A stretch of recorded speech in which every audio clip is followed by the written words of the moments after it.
Je n'ai aucun doute que les 2 années d'Arabie étaient pour l'homme qui était Saül de Tarse des années de salutaire amoindrissement.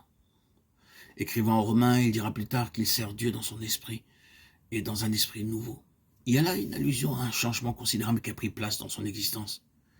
Quelle différence entre l'esprit dans lequel Saül de Tarse servait Dieu naguère et l'esprit nouveau dans lequel Paul, l'apôtre, le sert maintenant.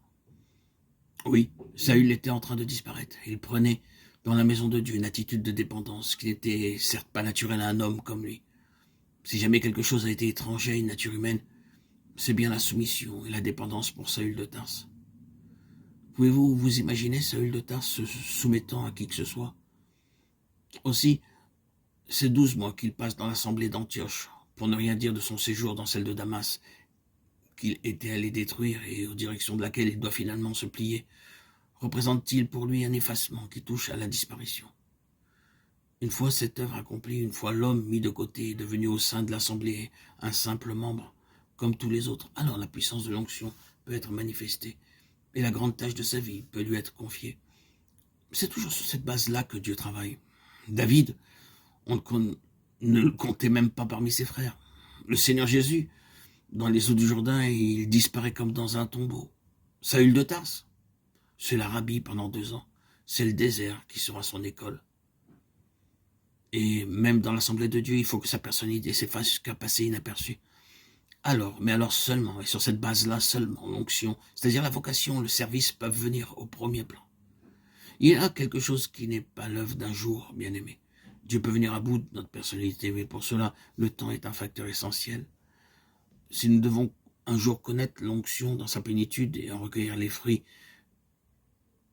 une expérience profonde, secrète entre Dieu et nous est indispensable. Il faudra peut-être des années pour que nous parvenions au résultat que Dieu cherche, reconnaître dans l'œuvre de Dieu quelque chose de trop élevé pour nous. Avouer que nous ne pouvons, nous, rien faire pour lui et qu'à moins qu'il ne fasse tout lui-même, rien ne se fera du tout. C'est par ce chemin-là qu'on arrive au ministère pour lequel Dieu nous a choisis. L'onction peut être manifestée dans la plénitude de sa signification dès l'instant où nous disparaissons, pas avant. Et je ne veux pas dire simplement que c'est le pécheur en nous qui doit disparaître, mais l'homme, l'ouvrier de Dieu, le prédicateur peut-être, avec tout notre talent d'organisation, toute la considération dont nous sommes l'objet, toute cette ambiance si agréable à respirer quand on est une figure de premier plan. C'est cet homme-là qui doit disparaître. Car il faut bien le reconnaître, par toutes sortes de moyens, sous toutes sortes de formes et avec toutes sortes de degrés et de nuances, la vie propre cherche à s'exprimer. Cette conscience d'être quelqu'un qui est si horrible aux yeux de Dieu, ce besoin de notoriété, ce désir constant de paraître à l'avant-scène, cette vie charnelle, en un mot, dans ce qu'elle a de plus affreusement subtil, dispose de 1001 moyens de revenir à la surface, même chez les plus spirituels des enfants de Dieu.